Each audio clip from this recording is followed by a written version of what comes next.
Okay जी, बिस्मिल्लाहिर्रहमानिर्रहीम। कैसे हैं आप लोग? ठीक ठाक हैं?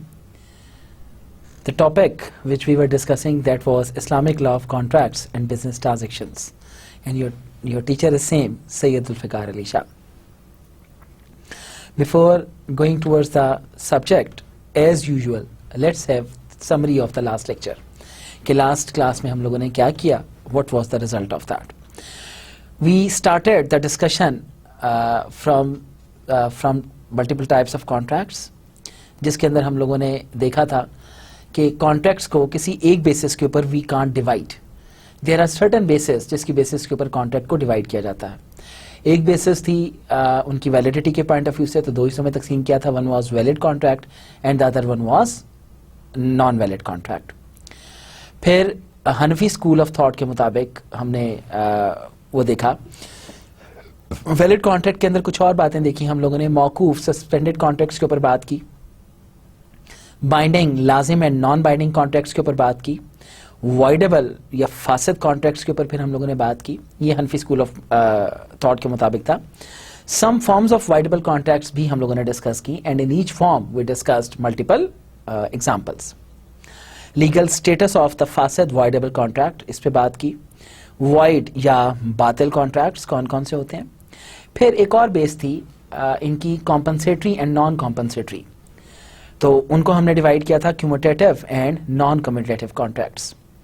अकूद मुआवदा कम्यूटेटिव कॉन्ट्रैक्ट्स एंड अकूद गैर मुआवदा तबर्रु and gratuitous contracts.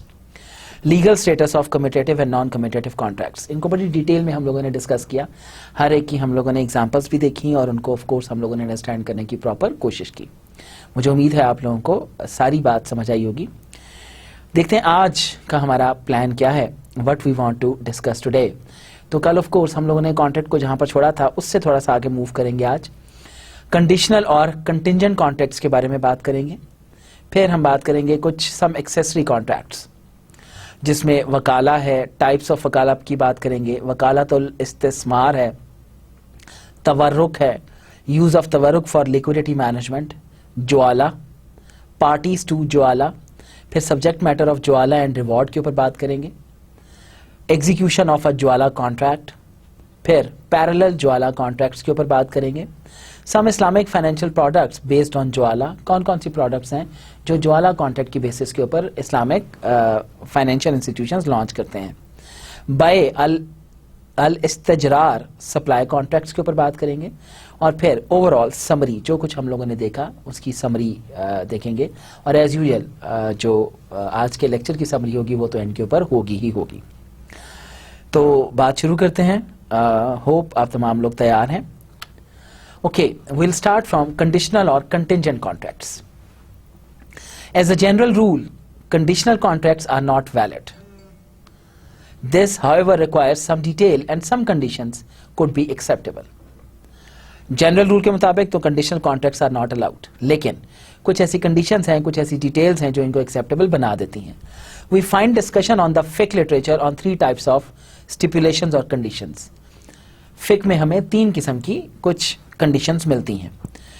Very first one is तालीक, conditions which suspend a contract to any future event. Number two, इदाफा, an extension that delays the beginning of any contract until a future time. Third one is इक्तिरान, concomitance that varies the terms of the contract. In all these cases, the contract may or may not be void even if the condition is void. Various jurists differ with regard to the result of stipulation. Both Hanafis and Hanbalis allow some delay in beginning contracts, like lease of agency, where property is transferred only over time until any future event, but not for sale. तो ये थी तीन different conditions या स्टिपुलेशंस फिक के अंदर, जिनकी basis के ऊपर इनकी एक्सेप्टेंस के कुछ चांसेस डेवलप हो जाते हैं. As regards concomitant conditions, all schools consider whether the condition agrees to or is in conflict with the purpose of the contract. तमाम स्कूल ऑफ थॉट्स इसके ऊपर एग्रीड हैं, चाहे उसके कॉन्फ्लिक्ट है पर्पस में या नहीं है. For example, a stipulation that the buyer pays the price or the seller transfers full title is a valid stipulation. जैसे फॉर एग्जाम्पल एक स्टिपुलेशन कि बायर पूरी प्राइस पे करेगा और सेलर ट्रांसफर कर देगा टाइटल को, ये एक ऑफ कोर्स वैलिड स्टिपुलेशन है. They also approve the condition that the buyer will pay in certain coins, currency or provide a pledge as security. However, they do not approve a condition that the buyer will never resell the object. लेकिन ये condition approve नहीं होगी कि buyer कभी इस चीज को resale नहीं करेगा. The conditions that pose problems are those by which any of the parties gets an additional benefit. Here, jurists differ, but Ibn Taymiyyah has taken a practical approach by rejecting only those conditions which are in contradiction with Quran and Sunnah or the Ijma, or which contradict the very object of the contract. Jurists differ करते हैं, लेकिन इब्न तैमिया ने जो practical approach इस्तेमाल करते हुए सिर्फ उन कंडीशंस को रिजेक्ट किया है जो कुरान और सुन्नत से अपोज होती हैं या उनके साथ कॉन्ट्राडिक्शन क्रिएट करती हैं, अदरवाइज अलाउ किया है. As regards the overall view of different schools of thought, Hanbali's jurists emphasize the supremacy of the discretion of the contracting parties and allow every condition and stipulation as long as it does not contradict any text from the Quran or the Sunnah. जहाँ तक different schools of thought की बात है, Hanbali jurists जो हैं वो emphasize करते हैं supremacy को या discretion of contracting parties को, और इजाज़त देते हैं किसी भी condition या stipulation को जो कॉन्ट्राडिक्ट ना करती हो कुरान और सुन्नत की टेक्स्ट से. The Hanafi, Shafi and Maliki jurists divide conditions into valid, irregular and void. Hanafi, Maliki और शाफी जो हैं तीन हिस्सों में तकसीम करते हैं इनको स्टिपुलेशंस को. क्या क्या है? Valid, irregular and void. Valid conditions are those that confirm the effects attributed to juridical acts by the Sharia and which are admitted explicitly by it, such as the option of stipulation, khayar al-shart, reserved for a party to revoke or ratify a contract within specified days. Valid conditions वो conditions हैं हनफी school of thought के मुताबिक जो कि शरीयत के ऐन मुताबिक हैं और जिनको एडमिट किया जाता है एक्सप्लिसिटली, जो कि एक ऑप्शन ऑफ स्टिपुलेशन के तौर पे भी होता है जिसे खयार अल-शर्त भी बोला जाता है. पार्टी उसको रिवोक करने से पहले उसको अपने पास रखती है within a specified days. Such a condition is valid because the sharia has sanctioned the option of stipulation and the option of inspection खयार अल रुया. The stipulation to sell on the condition that the seller will not hand over the goods to the buyer unless he pays the price is also a valid condition. अगर ये condition लगाई जाए कि seller goods को उस वक्त तक transfer नहीं करेगा जब तक उसे पूरे पैसे नहीं मिल जाते, तो this is a valid condition because it stresses and confirms the effects of the contract and realizes its objective. क्यों? क्योंकि ये स्ट्रेस करता है और कंफर्म करता है इफेक्ट्स ऑफ कॉन्ट्रैक्ट को और रियलाइज करता है इसके ऑब्जेक्टिव्स को भी. A condition in aid of a contract is valid. किसी भी कॉन्ट्रैक्ट की aid में कोई condition that is considered as a valid condition, like a sale with a condition that the vendor in the cash sale will have possession of the property when the price is paid. जैसे अगर cash cell के अंदर जो vendor है उसको अपने पास own करता होगा, पोजीशन में होगी उसकी प्रॉपर्टी जब वो बेचेगा. और a sale on condition that the buyer should pledge something to the vendor as security for the price. या एक सेल की कंडीशन के बायर कुछ प्लेज करेगा वेंडर के पास एज अ सिक्योरिटी प्राइस के तौर पर, अगर ऑफ कोर्स फ्यूचर में पेमेंट होगी तो. Similarly any condition which is customary to embody in a contract will be upheld. अगर कोई भी कंडीशन ऐसी होगी जो कि कस्टमाइज तरीके से की जाएगी उसको अपहेल्ड किया जाएगा. इफ अ फासिद invalid condition is put into a contract that is otherwise valid. अगर कोई फासिद या इनवैलिड कंडीशन पुट की जाती है जो कि कॉन्ट्रैक्ट अदरवाइज वैलिड था, the condition will be void while the contract will be valid and enforceable. Condition void होगी लेकिन कॉन्ट्रैक्ट वैलिड होगा और वो एनफोर्सेबल भी होगा, that is without regard to that condition. यानी कि उसमें वो कंडीशन शामिल नहीं होगी, otherwise of course contract would be considered as a valid contract. A condition which is not of advantage to either party is regarded as superfluous and cannot be enforced. कोई ऐसी condition जो कि advantageous ना हो दोनों parties के लिए उसको सुपरफ्लुअस कंसिडर किया जाता है और एनफोर्स नहीं किया जा सकता. A condition which is repugnant to a contract or transfer of ownership but is of advantage to one of the parties will make the transaction debauched if made an inseparable part of it. अगर कोई condition जो कि repugnant है किसी contract के लिए, transfer of ownership, लेकिन इसका एडवांटेज जो है वो एक पार्टी को मिलता है, तो ट्रांजैक्शन जो है वो डिबॉच हो जाएगी और इसमें से if made an inseparable part of it, अगर इसमें से कोई ऐसा पार्ट बनाया जिसको अलग नहीं किया जा सकता. A void condition is any condition which directly infringes any rule of the शरिया. अब हम तीसरी की बात कर रहे हैं कि एक void condition वो होती है जो डायरेक्टली कॉन्ट्राडिक्ट करती हो शरिया के रूल के साथ और inflicts harm on one of the two contracting parties, दो कॉन्ट्रैक्टिंग पार्टीज में से किसी एक पर हार्मफुल भी हो और derogates from completion of the contracts. We can therefore conclude our discussion on the subject of conditions in contracts by stating that a condition or stipulation which is not against the main purpose of the contract is a valid condition. Similarly, a condition which has become a normal practice in the market is not void provided it is not against any explicit injunctions of the Holy Quran or Sunnah.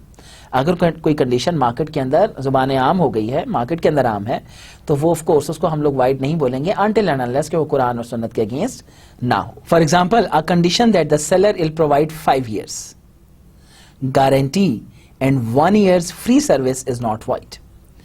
अगर कोई ऐसी condition हो कि seller 5 साल की guarantee दे रहा है और 1 साल की फ्री सर्विस देगा, ये वाइड कंडीशन नहीं है. Neither is availability of a warranty against defective goods a problem, ना ही ऑफ कोर्स ये कोई मसला हो सकता है.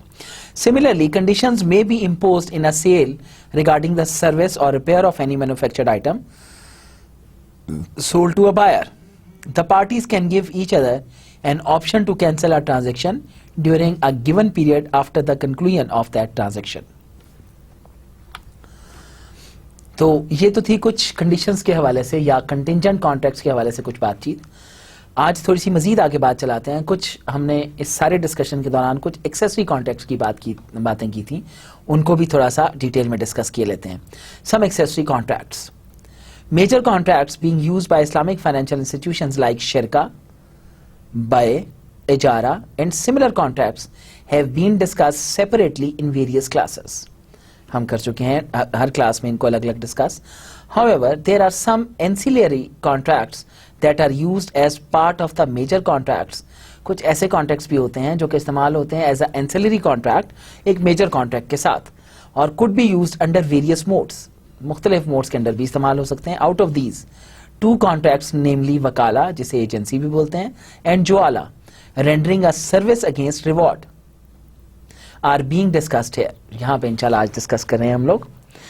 तवर्रुक, monetization or generating cash through purchase or sale activity basically carries the concept of murabaha in one way or the other, but it has taken the form of a separate mode that Islamic banks use along with some other major modes.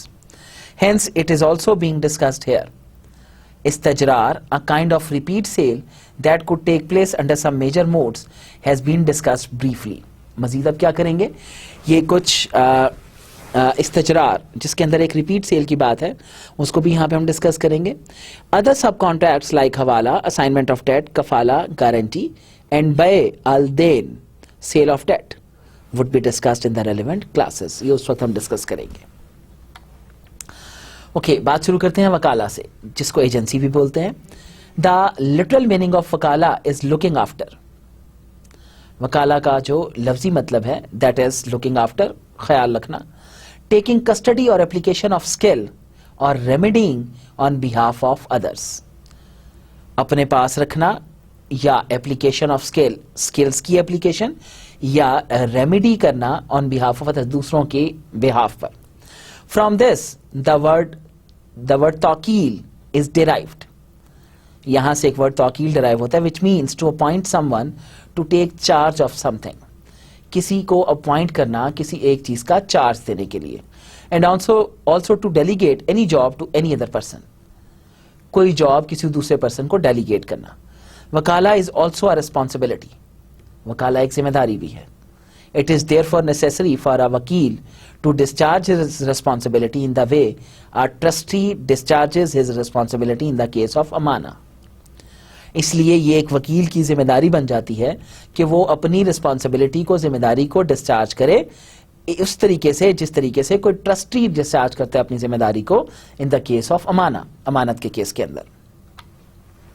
वकाला की types, there are multiple types of वकाला, जिसमें से एक है वकील बिल कसूमा, to take up various disputes cases on behalf of the principal. किसी की बिहाफ पर आप कुछ और डिस्प्यूट्स या वेरियस केसेस को लेकर चलें, दैट इज नोन एज वकील बिल कुसूमा। वकील बिल तकाजी अलदेन, रिसीविंग डेट। वकील बिल कबाजा अलदेन, पोजेशन ऑफ डेट।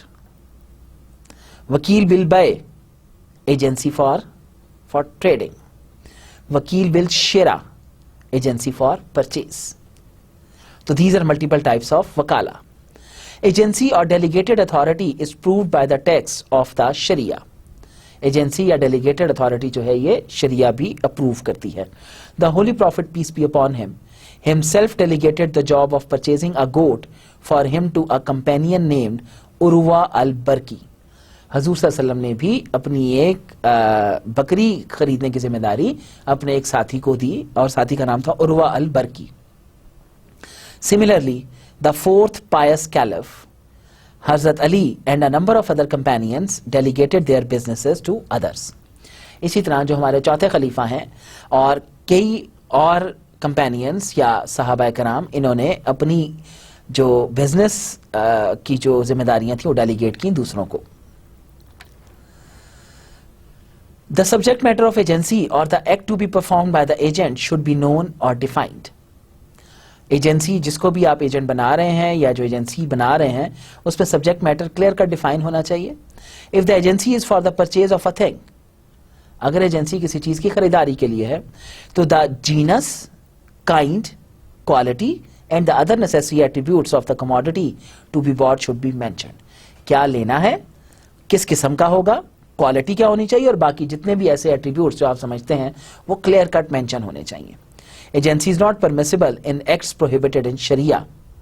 एजेंसी की वहां पर इजाजत नहीं है उन एक्ट्स के बारे में जिनको शरीयत नापसंद फरमाती है, जिनसे शरीयत मना फरमाती है। और acts of disobedience such as theft, या ये जो नाफरमानी के एक्ट्स हैं उनके लिए, जैसे चोरी, उसरपेशन ऑफ प्रॉपर्टी और कंडक्टिंग रिबा बेस्ड बिजनेसेस। तो इस तरह के जो बिजनेसेस हैं इनके अंदर वकाला या एजेंसी इज नॉट अलाउड।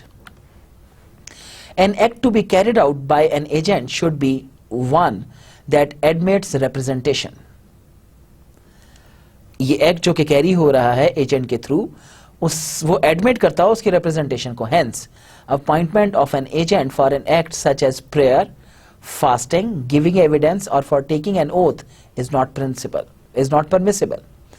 इसलिए अगर आप कोई एजेंट बनाते हैं, मुकर्रर करते हैं, अपनी जगह किसी को नमाज पढ़ने का कहते हैं, रोज़ा रखवाने का कहते हैं, कोई एविडेंस देने का कहते हैं, या अपनी जगह पे किसी को हल्फ लेने का कहते हैं, तो उसकी इजाज़त नहीं है।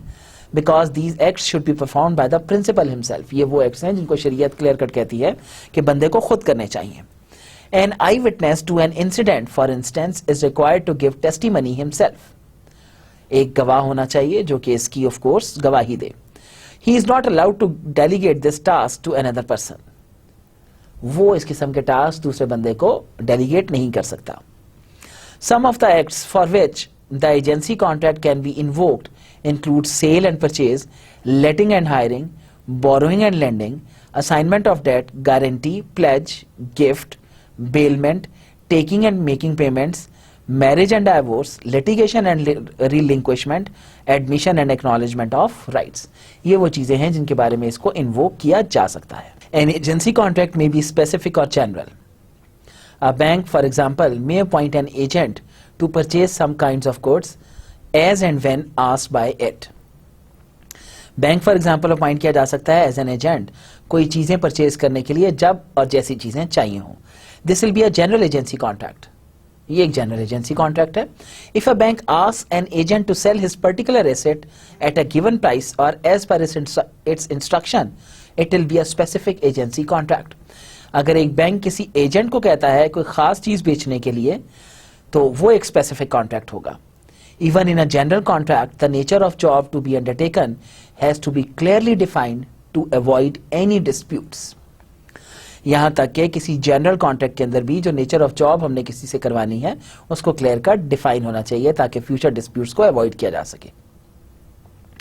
Delivery of the subject matter, claiming the price, exercise of the right of option of defect, or inspection and returning goods in the case of reclaiming, and similar rights and liabilities are attributed to the agent, who is responsible for making payment and receiving goods on behalf of the principal. We would demand the price from the purchaser in case of sale. The agent can be sued for not performing as per the agency agreement in the case of purchase or sale. Agent को सू भी किया जा सकता है अगर वो proper contract के मुताबिक अपनी ड्यूटी को परफॉर्म नहीं करता। However, there are certain contracts which are attributed explicitly to the principal. कुछ ऐसे कॉन्ट्रैक्ट्स भी हैं जो कि एक्सप्लिसिटली एट्रीब्यूट किए जाते हैं प्रिंसिपल के लिए, such as marriage, divorce and settlement of murder. अब ये वो डिस्प्यूट्स हैं या ये वो इवेंट्स हैं, एट्रीब्यूट्स हैं जो कि प्रिंसिपल को खुद करने हैं। शादी करनी है तो खुद करनी है, डाइवोर्स करना है तो खुद करना है, अगर मर्डर को सेटल करना है तो ये भी खुद करना है। The agent must perform according to the instructions of the principal and exercise due care and skill. Agent को लाजमी परफॉर्म करना चाहिए ड्यू केयर एंड स्किल, अपनी इंस्ट्रक्शंस फॉलो करते हुए, अपनी एजेंसी को अदा करते हुए। He cannot entrust the job to another person without the consent of the principal. Agent आगे अपनी जॉब किसी और को नहीं दे सकता जब तक प्रिंसिपल इजाजत ना दे। He must also avoid conflicts of interest. इनका कॉन्फ्लिक्ट ऑफ इंटरेस्ट भी अवॉइड होना चाहिए। फर्ज करें मिस्टर ए मुझे कहता है कि आपने मेरे लिए काम करना है, और अगर मुझसे नहीं होता मैं आगे कह देता हूं किसी और को, उसको बताए बगैर, तो this would be of course an unethical and unlawful practice. लेकिन अगर मैं उसको मिस्टर ए को एतमाद में लेकर फिर उसको देता हूं तो that would be allowed.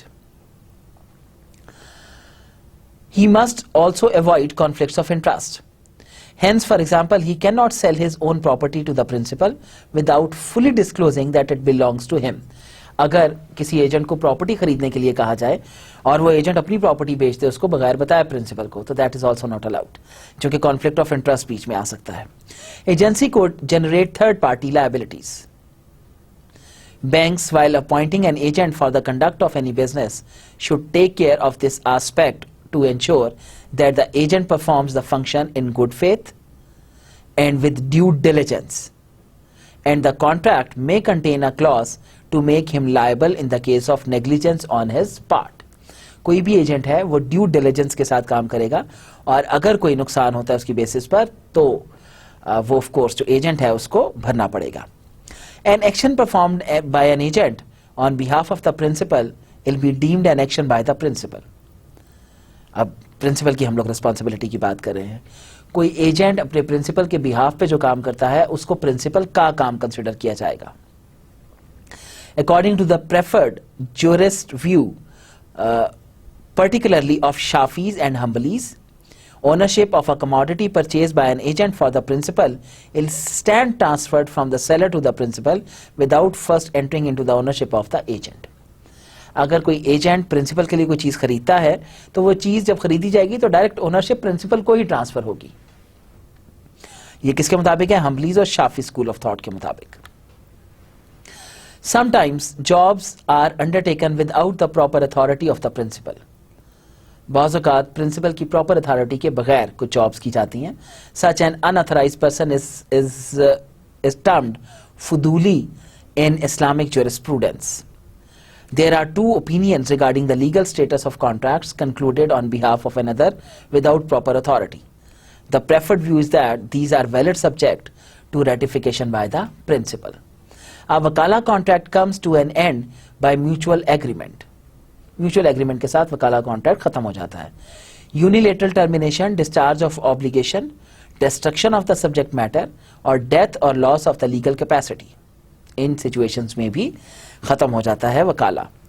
A wakala contract is used by Islamic financial institutions in respect of almost all modes like murabaha, salam, istasna, इजारा, diminishing musharaka, and activities like LC, payment and collection of bills, fund management, and securitization.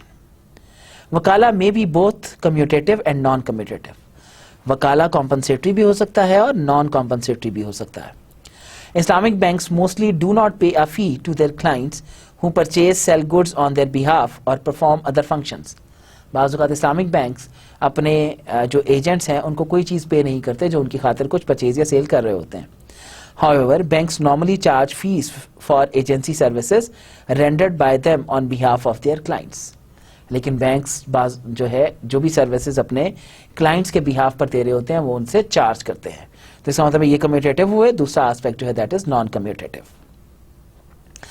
Fund management on the basis of वकालतुल इस्तिस्मार is one such example wherein banks charge a fixed fee remitting all profits or losses to the investors. We discuss this briefly below. Wakala Istismar. Islamic financial institutions can manage funds of investors on the basis of Wakalatul Istismar, meaning agency services for the management of the funds. Management of funds के लिए भी agency service दी जा सकती है. For their services, banks can get a pre-agreed fee irrespective of the profit or loss on the relevant portfolio. इस purpose के लिए banks अपनी पहले से फिक्स फी चार्ज करते हैं इस पोर्टफोलियो को डिस्कस किए बगैर. This fee may be fixed in a lump sum or as a monthly or annual remuneration in percentage of the amount of investment or the net asset value of the fund. ये किस तरीके से decide होती है? ये lump sum भी decide हो सकती है, मंथली बेसिस पे भी डिसाइड हो सकती है,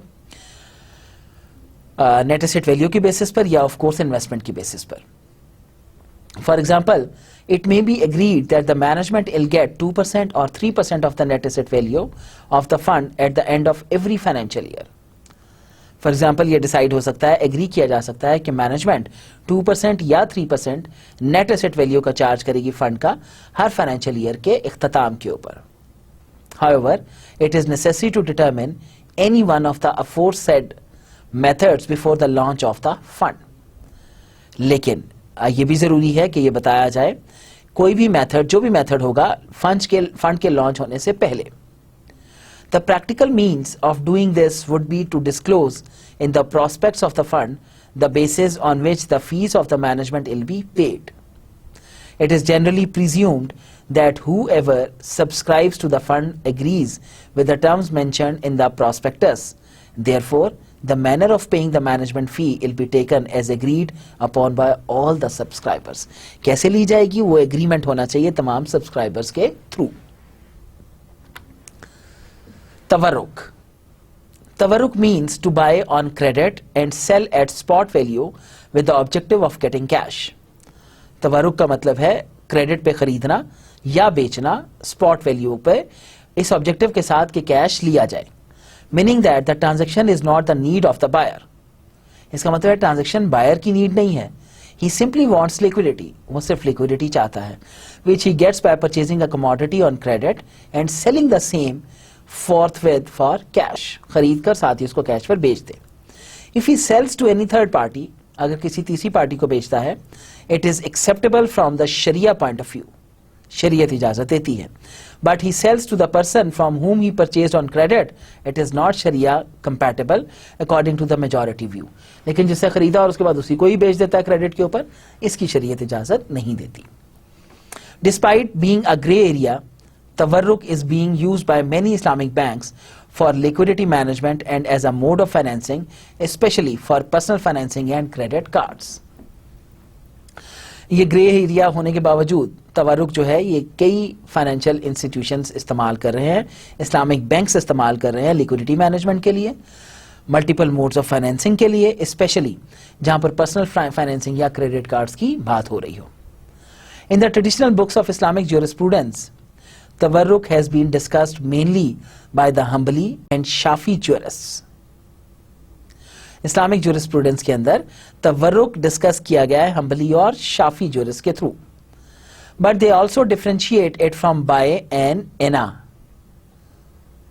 लेकिन इसको डिफरेंशिएट किया जाता है बाय अल एना से. The difference between ina and tawarruk is that mutawarrik, the person who acquires liquidity in this way, sells the commodity to a third party, while in ina the buyer resells it to the same seller from whom he had bought the commodity with the difference in the sale and purchase price. इसका इना से बायल इना के साथ difference क्या है? मुतवर्रिक जो है वो तो चीजें खरीद कर किसी थर्ड पार्टी को बेचता है, लेकिन इना के अंदर वो जिससे खरीदता है उसी को फिर बाद में रीसेल करता है उन सेलिंग और बाइंग के डिफरेंस के साथ. The Hanbali and Shafi jurist generally allow तवर्रुक. हम्बली और शाफी जो हैं वो तवर्रुक को तो अलाउ करते हैं. There are two versions reported from imam Ahmad ibn Hanbal about the permissibility of तवर्रुक. इसकी इजाजत के बारे में दो वर्जन्स आते हैं.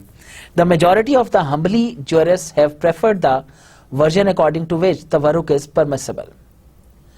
मेजॉरिटी ऑफ हम्बली जूरिस्ट जो हैं वो प्रेफर करते हैं इस वर्जन को जो कि जहां पे तवर्रुक की इजाजत दी गई.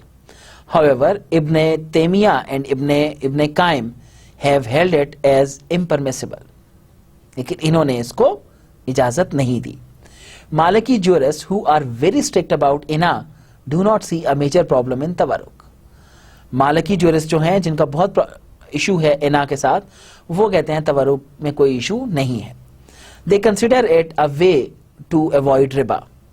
वो रिबा को अवॉइड करने का एक रास्ता कंसिडर करते हैं इसको. Some Hanafi jurist of later days have held that तवर्रुक इज इना. कुछ हनफी जूरिस्ट ने बाद में तवर्रुक के बारे में कहा कि तवर्रुक ही इना है and hence abominable. But the majority of Hanafi jurists have preferred the view of Ibnul Hammam that ina is restricted to a situation where the commodity is sold back to the person from whom it was purchased. लेकिन majority of Hanafi जो है वो इस चीज़ के ऊपर कायम है कि ये इना की ये कंडीशन एक्सेप्टेबल नहीं है जहां जिसे खरीदा जाए उसी को ही बेचा जाए. If it is sold in the market, the transaction is valid and permissible. अगर मार्केट में बेच दी जाए तो ट्रांजैक्शन भी वैलिड है और उसकी इजाजत भी है. However, करदाल Hasan, lending money without interest is more preferable. Thus, the preferred view in all the four schools of Islamic fiqh is that tawarruk is permissible. The AAOIFI also has taken up the view that if a commodity is sold back, either directly or indirectly, through any agent to the original seller from whom it was purchased on a deferred payment basis, this will be invalid. तो इस institution ने भी इस बात को मान लिया. While if the commodity is sold to a third party, it is acceptable in the Sharia. लेकिन अगर कमोडिटी किसी थर्ड पार्टी को बेची गई तो इसकी इजाजत है शरीयत के अंदर. This is the position with regard to the original concept of तवर्रुक. ये वो पोजीशन है जो तवर्रुक के ओरिजिनल कॉन्सेप्ट के ऐन मुताबिक है. But the ruling changes if the transaction is infiltrated by some other elements. If a bank purchases a commodity having brisk market and sells the same to the mutawarrik who sells it in the market, there is no Sharia problem. But if the bank appoints the mutawarrik, its agent, to purchase the commodity on its behalf and then to sell the same to himself, the transaction will not be valid. As the two transactions of purchase and sale are interdependent and the bank has not taken the possession and the business risk. However, if the bank appoints him as an agent only for the purchase of a commodity on behalf of the bank, then once it is purchased, the bank itself sells it to him through a separate contract with proper offer and acceptance, the transaction is valid but not advisable. If a mutawarrik appoints a bank his agent to sell a commodity that he would purchase from the bank for tawarruk in the market, and this agency is stipulated in the contract of sale as a condition, the transaction is not valid. However, if the agency was not a condition in the sale contract and has been effected after unconditional sale, the transaction is valid. But even then not advisable. मतलब ये valid तो हैं ये situations, लेकिन फिर भी ये advisable नहीं है. ना की जाए तो बेहतर है, अगर कर ली जाए तो of course valid तो हैं. If tawarruk is carried out through national or international commodity exchange, wherein only brokers are doing some agency services and the goods always remain where they were without transfer of ownership from the seller to the buyer, it is vulnerable to violation of Sharia rules one way or another, because a number of conditions of a valid sale may be lacking. Some Islamic banks are conducting tawarruk by the way of shares of joint stock companies, ijara sukuk of tangible assets and also of services, and even bundles of assets comprising real assets as well as cash and receivables. The real assets being in the majority in the bundle. Despite permissibility on legal grounds, use of such financing on an extensive level needs to be avoided. The Sharia scholars and experts in Islamic finance advise that tawarruk practice must be of limited use only for meeting unavoidable liquidity needs of the corporate sector. तो यहाँ तक कहा जाता है कि ये जो तवरुक practices हैं इनको अवॉइड ही करना चाहिए until and unless ये नागुज़ीर ना हो जाए. For individual consumers, it must be completely out of the Islamic banking practices, says Monzar Kahaf, a renowned scholar of Islamic economics and finance. Nijatullah Siddiqui has observed in this regard, the client approaches the Islamic bank with a wish to have cash and a collateral and comes back with the desired cash after signing a number of papers. This trend of wide and careless use of tawarruk would create systematic risk for the nascent finance industry. However, if all the conditions of a valid sale are properly observed, the transaction may be valid, but even then its extensive use could be problematic. Use of tawarruk for liquidity management. Some Islamic banks use tawarruk to place and obtain funds. कुछ Islamic banks tawarruk को इस्तेमाल करते हैं funds लेने में और उनको place out करने में. It can give a fixed return to the banks and hence it is widely used as commodity murabaha or shares murabaha in the Middle East. ये एक fixed return दे देता है banks को, इसलिए ये widely use होता है commodity murabaha के तौर पर या shares murabaha के तौर पर Middle East में. Acceptable tawarruk arrangements can be executed in the following manner. इस तरीके से किया जा सकता है. One bank in need of funds, एक बैंक जो कि funds चाहता है, ज़रूरत है, and another bank intends to place funds, जो funds देना चाहता है. Select any commodity or stocks which are liquid in nature. कोई सी commodity select करते हैं जो कि liquid है nature में, such as blue chip stocks. Blue chip stocks कौन से होते हैं जो market में सबसे अच्छी prices पे बिक रहे होते हैं. The surplus bank purchases the commodity on cash payment from the market. Surplus bank जो है वो cash payment पे market से उठाता है share. The deficit bank purchases it from the surplus bank on credit. जो deficit bank है जिसको पैसे की जरूरत है वो क्या करता है, वो ये securities credit पे उससे उठा लेता है मुराबहा, and after taking delivery sells it in the market at spot price. फिर इसकी delivery लेने के बाद spot price पे market में बेच देता है. अब होता क्या है, there are two banks, bank A है और बैंक B है. बैंक A को पैसे की जरूरत है, बैंक B के पास सरप्लस है. बैंक B क्या करता है, बैंक B मार्केट से कुछ शेयर्स खरीद लेता है जो कि ब्लू चिप्स हैं, वो अपने पास लेता है. बैंक A क्या करेगा, बैंक A क्रेडिट के ऊपर कुछ सरप्लस पे इससे शेयर्स खरीद लेता है. इससे शेयर्स खरीद कर फिर बाद में ये वाले शेयर्स मार्केट में ये लिक्विडेट कर देता है स्पॉट पर. इसको तो फौरन पैसे मिल जाते हैं, वो पैसे मिलने से ऑफ कोर्स इसकी नीड फुलफिल हो जाती है. बाद में फ्यूचर टर्म्स के ऊपर जब इसके पास पैसे आते हैं तो ये उसको पैसे वापस कर देता है. दैट इज नोन एज तवरुक. इस तरीके से एक्चुअली बैंक्स तवरुक परफॉर्म करते हैं यूएई में भी और हर जगह पे. द तवरुक process seems to be very simple. देखने में तो बड़ा सादा लग रहा है. However extreme care should be taken while undertaking such transactions. लेकिन एक्सट्रीम केयर चाहिए होती है ऐसी ट्रांजैक्शंस करने के लिए. And it should be ensured that the transaction does not become a mere change of papers between two brokers and one or two banks. Papers में ये चेंज ना हो, ये एक्चुअल हो रहा हो. Islamic banks need to understand that tawarruk arrangements should be used in extreme cases where no option is available to avoid interest. Islamic banks को ये बात समझनी चाहिए कि तवरुक अरेंजमेंट जो है ये इनका लास्ट अरेंजमेंट होगा. यहां पर इंटरेस्ट के अलावा इनके पास कोई और ऑप्शन नहीं बचता. Widespread use of such products is harmful to the Islamic banking industry in the long run. अगर ये बहुत ज़्यादा इस्तेमाल होता है तो इस्लामिक बैंकिंग इंडस्ट्री के लिए ये बहुत ज़्यादा हार्मफुल होगा लॉन्ग रन में. Sharia boards need to strictly monitor all तवरुक बेस्ड ट्रांजैक्शंस। जो शरिया बोर्ड्स हैं उनको स्ट्रिक्टली रिव्यू करना चाहिए और मॉनिटर करना चाहिए तवरुक बेस्ड ट्रांजैक्शंस को, तभी इसको इंश्योर किया जा सकता है कि मिस यूज ना हो। ओके, तो ये तो था फर्स्ट एक्सेसरी कॉन्ट्रैक्ट। अब बात करते हैं ज्वाला की। ज्वाला is a contract in which one party, the जायल, undertakes to give a specific reward, the jawal, to anyone who may be able to realize a specific or uncertain required result. For example, finding a stolen car. ज्वाला एक ऐसा contract है जहां पर एक party किसी और को एक स्पेसिफिक रिवॉर्ड देती है कोई ऐसा अनसर्टन रिजल्ट लेने के लिए जिसका यकीन ना हो, जैसे किसी को मुकर्रर करना एक गुमी हुई कार को या चोरी हुई कार को ढूंढने के लिए। ज्वाला is permissible on the authority of the holy Quran and the Sunnah. ज्वाला की इजाजत है कुरान और सुन्नत की बेसिस के ऊपर।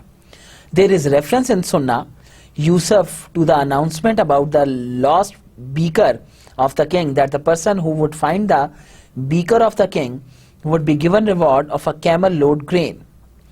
As regards the Sunnah, the Holy Prophet, peace be upon him, proved a deal by some companions who stipulated that if the chief of the tribe was killed, they would be given compensation for that. Although some jurists restrict Jwala to a reward for the return of a runaway slave, the majority of them consider it permissible for a number of activities.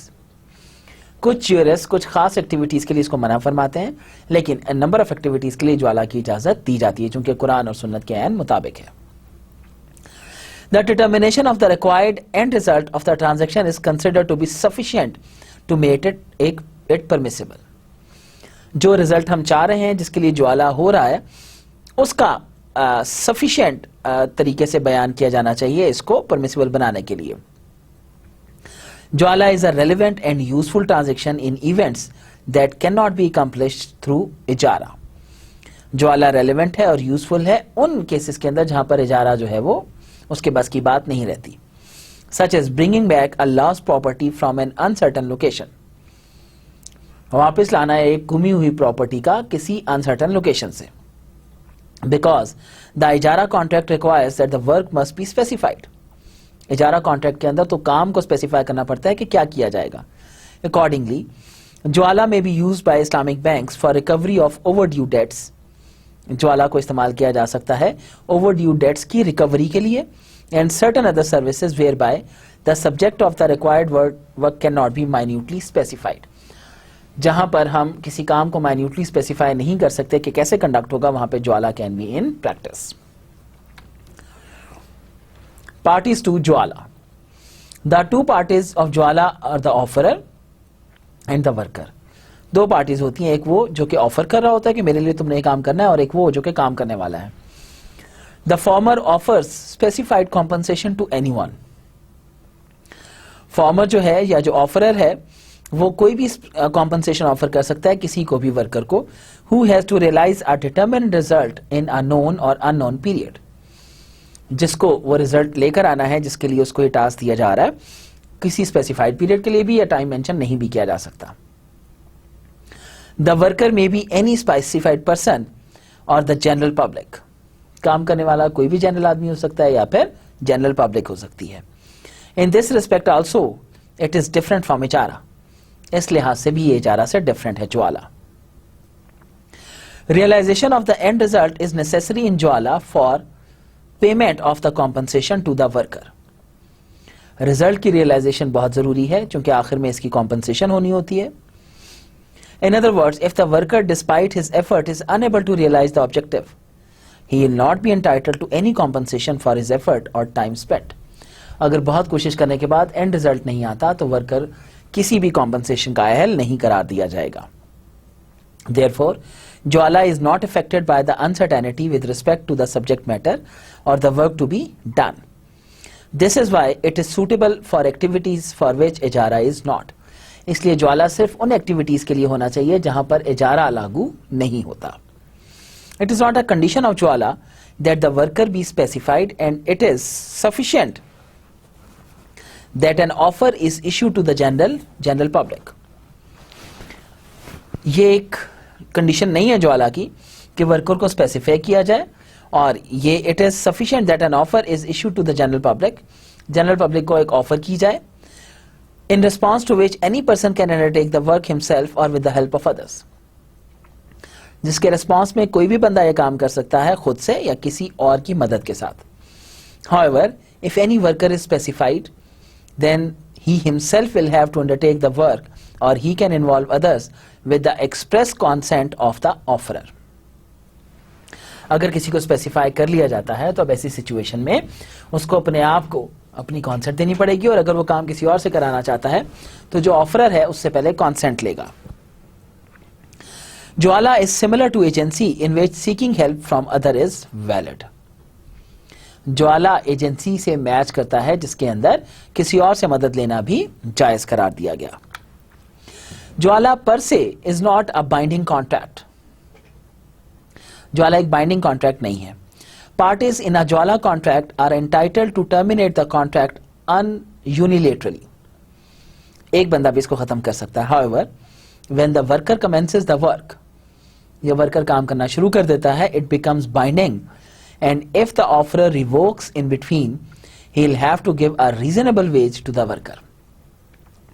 और अगर offeror इसको बीच में कहीं पर रोकता है तो फिर उसको एक रीजनेबल वेज देनी पड़ेगी वर्कर को जो उसने काम किया. The basis for the entitlement of the worker to receive reasonable wage when the contract is revoked after commencement of work is that the work done by the worker is legally valid and loss is not to be caused to him. जो काम उसने किया वो legal था और इससे कोई loss भी इसको कॉज नहीं हुआ. When the parties undertake not to terminate the contract within a specified period, they must observe such an undertaking. If the worker himself revokes the contract after commencing the work, he has no claim against the offerer unless they had agreed to the contrary. अगर worker खुद से revoke कर देता है इसको और अगर पहले से कुछ डिसाइडेड नहीं था तो ऑफ कोर्स वो उसको कुछ पे नहीं करेगा. किसको? ऑफरर को. The worker is considered a trustee as to the property of the offerer in his possession. Worker की हैसियत एक ट्रस्टी की होती है उस प्रॉपर्टी के लिए जो कि उसको दी जाती है अपनी पोजीशन में उस काम को सरंजाम देने में. As such he is not liable for any loss except in the case of negligent. वो किसी लॉस का लायबल नहीं होता अगर कोई नेग्लिजेंस नहीं हुई, कोई मिसकंडक्ट उसने नहीं की और violation of the stipulated conditions, कोई अगर कंडीशंस थी तो उनको उसने वायलेट नहीं किया. सब्जेक्ट मैटर ऑफ ज्वाला एंड रिवॉर्ड. क्या होगा सब्जेक्ट मैटर ज्वाला और रिवॉर्ड का?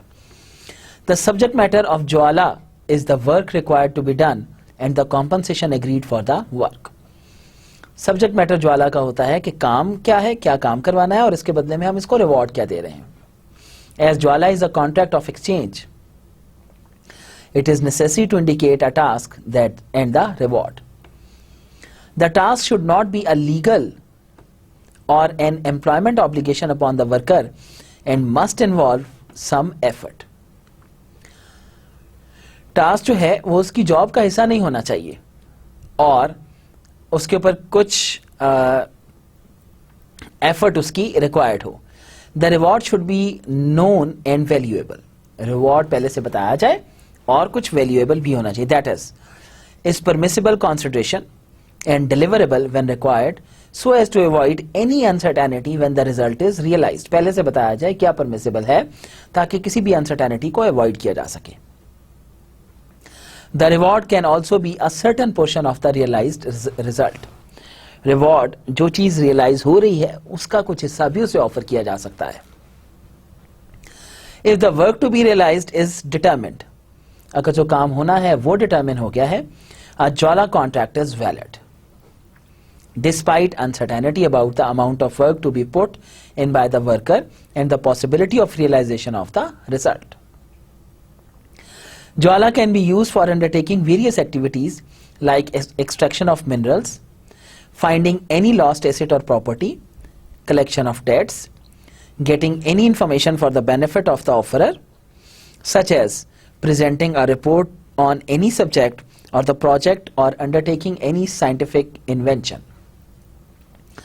ज्वाला किस किस काम के लिए अलाउड होता है, जिसमें कुछ वेरियस एक्टिविटीज आ सकती हैं, जैसे एक्सट्रैक्शन ऑफ मिनरल्स है, फाइंडिंग एनी लॉस्ट एसेट और प्रॉपर्टी, कलेक्शन ऑफ डेट्स, जो पैसे नहीं दे रहे उनसे पैसे कलेक्ट करना, getting any information for the benefit of the offeror, कोई भी ऐसी इंफॉर्मेशन लेना जो कि ऑफरर के फायदे में होगी, such as presenting a report on any subject or the project undertaking any scientific invention, वगैरह वगैरह वगैरह.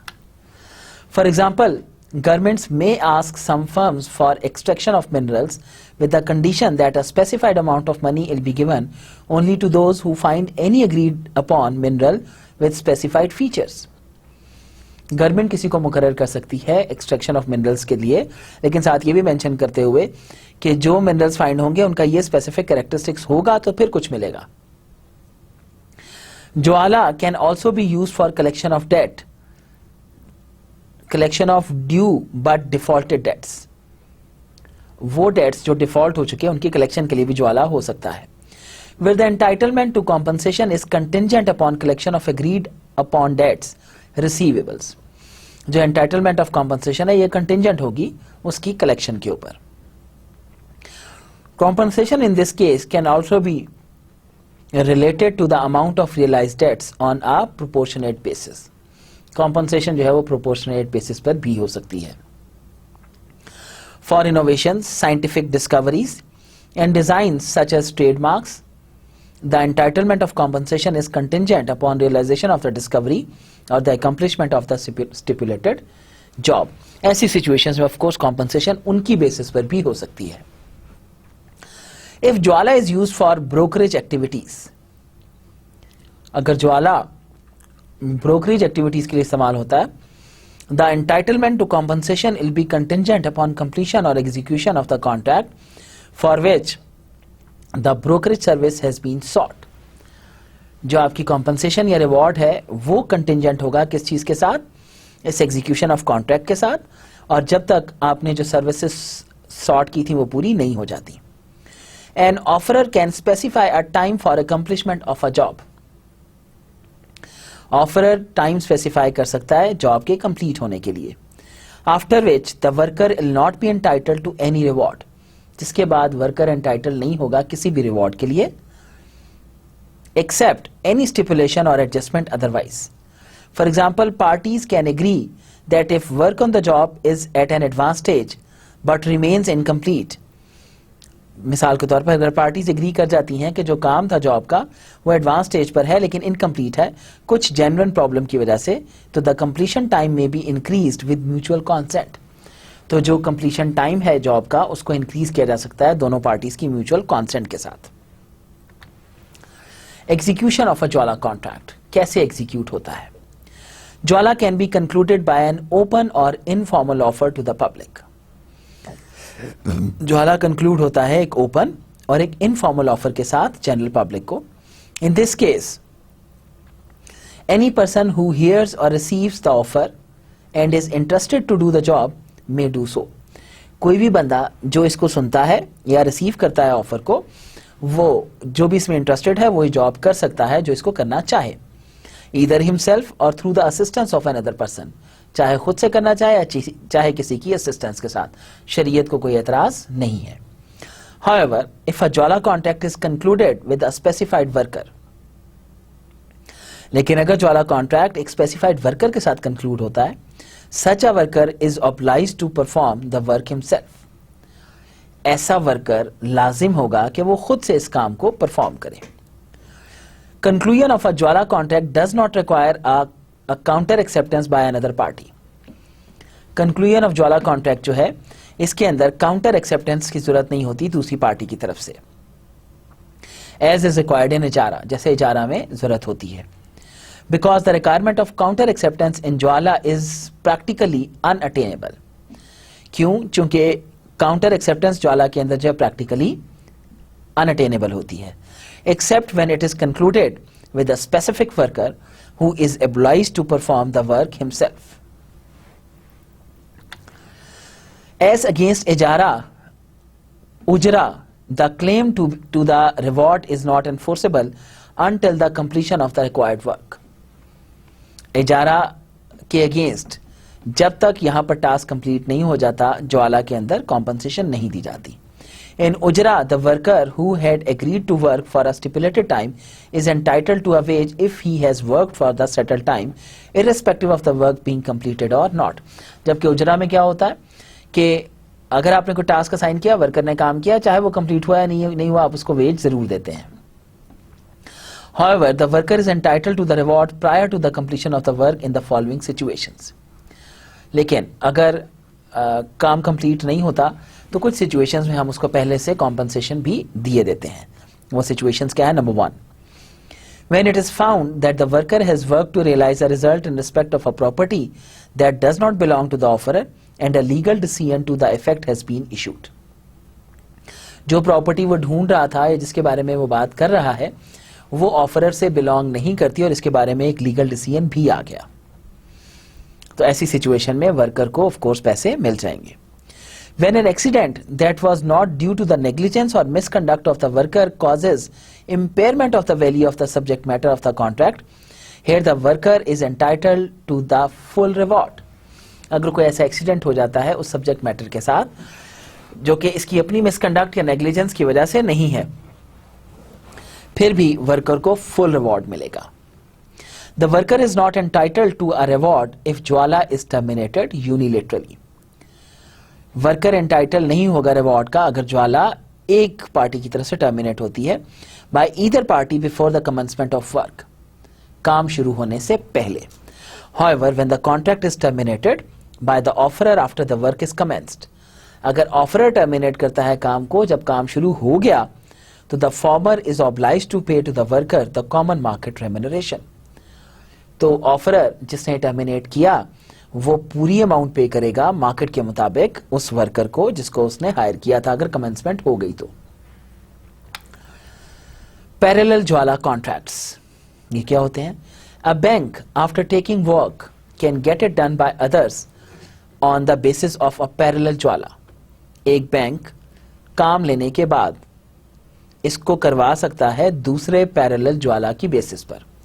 तक two contracts will be independent of each other. दो कॉन्ट्रैक्ट्स एक दूसरे से इंडिपेंडेंट होंगे.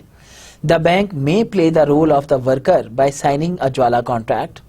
एक वर्कर का रोल प्ले कर सकता है साइन करने के बाद. It may carry out the work itself or through another parallel contract with a third party. वो खुद भी कर सकता है या इसको किसी और पार्टी से भी करा सकता है. प्रोवाइडेड द फर्स्ट ज्वाला contract does not require it to do the work itself. लेकिन अगर ये कंडीशन है कि काम इसको खुद करना है, कॉन्ट्रैक्ट में मेंशन है, तो फिर ऑफ कोर्स ये काम खुद ही करेगा, किसी और को नहीं देगा. It is also possible for the bank to play the role of the offerer for performance. ये भी पॉसिबल है कि बैंक अपनी परफॉर्मेंस के लिए as an offerer role play करे, किसी और को ज्वाला का ऑफर करे, irrespective of whether it needs the work for its own benefit or for the fulfillment of its obligation in a parallel Jwala contract. इस चीज से टोटली कतई नजर होकर कि इसको जरूरत खुद की है, अपने बेनिफिट के लिए कराना चाहता है या अपनी ऑब्लिगेशन फुलफिल करने के लिए. Taking into account that the two contracts remain independent. ये बात जहन में रखते हुए कि दोनों कॉन्ट्रैक्ट्स एक दूसरे से इंडिपेंडेंट है. प्रैक्टिकल प्रोसेस इन ज्वाला बाय इस्लामिक बैंक्स. प्रैक्टिकल काम है क्या इसके अंदर? ज्वाला can be used by Islamic banks for a number of services. ज्वाला इस्लामिक बैंक से इस्तेमाल हो सकता है नंबर ऑफ सर्विसेज के लिए, डायरेक्टली और थ्रू अ पैरेलल ज्वाला contract with the following process. इस प्रोसेस के थ्रू क्या? The customer negotiates with the bank for performance of uncertain work in a specified time for an agreed reward. एक customer negotiate करता है bank के साथ performance of uncertain work के लिए एक स्पेसिफाइड टाइम के अंदर एक एग्रीड रिवॉर्ड पर. The bank agrees to perform the work. Bank agree कर जाता है काम परफॉर्म करने के लिए after conducting a cost versus benefit analysis. Cost and benefit analysis करने के बाद. बट अ ज्वाला contract is entered into between the bank and the customer. लेकिन ये जो ज्वाला कॉन्ट्रैक्ट है ये इंटर होता है बैंक और कस्टमर के दरमियान. The bank finds a worker with the expertise to perform such uncertain work on his behalf and a parallel ज्वाला contract is made with him. Bank एक और वर्कर ढूंढता है उन्हीं एक्सपर्टीज के साथ जो कि इस अनसर्टन वर्क को उसके बिहाफ पर कर सके, एक पैरेलल ज्वाला कॉन्ट्रैक्ट करने के लिए। The work is completed by the worker and an agreed wage or reward is paid to him by the bank. काम वर्कर से कंप्लीट होता है और जो एग्रीड रिवॉर्ड है बैंक उसको पे भी करता है। The bank collects its rewards from the customer. Bank अपना रिवॉर्ड कस्टमर से कलेक्ट करता है, विद whom द इनिशियल ज्वाला contract had been entered into, जिससे इसने एक इनिशियल कॉन्ट्रैक्ट किया था। Similarly banks can take services from others on the basis of ज्वाला। Recovery of non performing debts is one such example. Banks खुद भी ज्वाला का काम दूसरी पार्टी से ले सकते हैं, जिसमें से recovery of non performing debts जो है, नॉन परफॉर्मिंग लोन्स जो है, ये इसकी एक एग्जाम्पल है। ये कुछ इसका तरीकाकार है which we are practical process in ज्वाला बाय इस्लामिक बैंक्स, जो कि हम इसको समझ सकते हैं थ्रू दिस डायग्राम। अगर आप देखिए तो सबसे पहले वर्कर जो है वो कस्टमर के साथ इसका एक कॉन्ट्रैक्ट हो रहा है, वर्कर और कस्टमर के दरम्यान में ज्वाला कॉन्ट्रैक्ट। पहला प्रोसेस क्या है, इस्लामिक बैंक जो है वो कस्टमर इस्लामिक बैंक को कोई असाइनमेंट देता है, फिर उसके बाद कस्टमर और वर्कर के दरमियान में एक कॉन्ट्रैक्ट होता है। तीसरे नंबर के ऊपर वर्कर का इस्लामिक बैंक के साथ कॉन्ट्रैक्ट होता है। चौथे नंबर के ऊपर जो वर्कर है जो उसको टास्क मिला था पैरेलल कॉन्ट्रैक्ट के केस के अंदर कंप्लीट करके इस्लामिक बैंक को देता है और इस्लामिक बैंक उस वर्कर को रिवॉर्ड दे देता है। फिर इस्लामिक बैंक के जो पांचवें नंबर के ऊपर अगर आप देखें तो पांचवें नंबर के ऊपर कस्टमर जो है वो रिवॉर्ड देता है इस्लामिक बैंक को, जब ये उसको अकम्प्लिश करके उसको दे देता है। तो दिस वाज एक्चुअली पैरेलल ज्वाला कॉन्ट्रैक्ट। तो negotiation to perform an uncertain work in specified time, that is actually being shown in this practical flow of diagram. Some Islamic financial products based on ज्वाला। क्या क्या Islamic financial products हैं on the basis of ज्वाला? सबसे पहले collection of debts. ज्वाला contracts can be used for collecting due debts where the entitlement to the reward is related to realization of all or part of the debt. For example, a Jwala contract for recovery of the debt is entered into between A Bank and B Limited. The contract provides for the reward as a percentage of the amount collected in the basis of Jwala. The reward can also be paid in advance, in full or in part, before completion of the work. However, in such a case, the worker shall not be absolutely entitled to reward until the required result is realized and the payment shall be made on account to him. बाज़ औक़ात banks किसी worker को appoint कर सकते हैं अपनी non performing loans की collection के लिए, और पेमेंट कब होगी? इन एडवांस भी हो सकती है और पेमेंट उसका टास्क के कंप्लीट होने के बाद भी हो सकती है। सिक्योरिटी परमिसिबल फाइनेंसिंग फैसिलिटी, ये securing permissible financing facility, this is the second product जो कि इस्लामिक बैंक्स एक्वायर कर सकते हैं। ज्वाला contracts can be used to secure permissible financing. ज्वाला कॉन्ट्रैक्ट्स इस्तेमाल हो सकते हैं सिक्योर परमिसिबल फाइनेंसिंग को सिक्योर करने के लिए, in which a worker is required to do some form of service, जिसमें वर्कर से कुछ सर्विस ली जा सकती है, लाइक प्रिपेयरिंग ऑफ फिजिबिलिटी बनवा ली जाए, that will make the bank agree to provide the facility to the offerer, जो कि ऑफ कोर्स ऑफरर को एक फैसिलिटी प्रोवाइड की जाएगी जिसमें बैंक एग्री करता है उसको फैसिलिटी प्रोवाइड करने में। फिर ब्रोकरेज के केस के अंदर भी ये इस्तेमाल हो सकता है। ज्वाला contracts may also be used in brokerage activities where entitlement to reward is attached to the signing of a contract which is intermediated by the broker. तो आज के लिए यहां तक ही रखते हैं, जिसके अंदर हम लोगों ने बड़ी डिटेल के अंदर ये तमाम चीजें देखी। थोड़ा सा रिव्यू ले लेते हैं कि आज हम लोगों ने क्या क्या डिस्कस किया। हम लोगों ने बात शुरू की आज ऑफ कोर्स जो हमारे कंटिजेंट कॉन्ट्रैक्ट्स थे उनसे, कि कंटिजेंट कॉन्ट्रैक्ट्स किस किस तरीके से परमिसिबल होते हैं और कंटिजेंट कॉन्ट्रैक्ट्स की कौन कौन सी सिचुएशंस हैं जहां पर कंटिजेंसीज लगाई जा सकती हैं। उसमें ऑफ कोर्स हम लोगों ने मल्टीपल जो उसकी प्रोडक्ट्स थी या मल्टीपल जो कॉन्ट्रैक्ट्स थे उनके साथ उनकी वेरिएशंस देखी, कहाँ कहाँ पर ये काबिल इस्तेमाल होते हैं और कहाँ कहाँ पर काबिल इस्तेमाल नहीं होते। फिर हम लोगों ने एक्सेसरी कॉन्ट्रैक्ट्स की बात शुरू की और कुछ एक्सेसरी कॉन्ट्रैक्ट्स के अंदर हम लोगों ने ज्वाला की बात की।